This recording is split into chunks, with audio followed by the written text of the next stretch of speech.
पुराणों के अनुसार बहुत प्राचीन काल में जन्मेजय नाम के राजा हुए। वे पांडवों के वंशज थे और उनके पिता राजा परीक्षित थे। राजा परीक्षित एक बार वन में शिकार करते समय बहुत प्यासे हो गए। उन्होंने एक ऋषि के आश्रम में जल मांगा, परंतु ऋषि तप में लीन थे और उत्तर नहीं दिया। राजा परीक्षित को यह अपमान लगा और उन्होंने क्रोधवश ऋषि के गले में मरा हुआ सांप डाल दिया। यह बात ऋषि के पुत्र श्रृंगी ऋषि को पता चली। उन्होंने क्रोधित होकर शाप दे दिया, जिस व्यक्ति ने मेरे पिता का अपमान किया है उसे 7वें दिन तक्षक नाग डसेगा और उसकी मृत्यु होगी। शाप सत्य हुआ।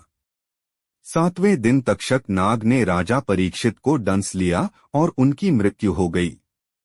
जब राजा परीक्षित के पुत्र जन्मेजय को यह बात पता चली तो उन्होंने सर्पों का सर्वनाश करने की प्रतिज्ञा ली। उन्होंने एक सर्प यज्ञ सर्पसत्र करवाया, जिसमें मंत्रों की शक्ति से सभी नाग अग्नि कुंड में गिरकर भस्म होने लगे।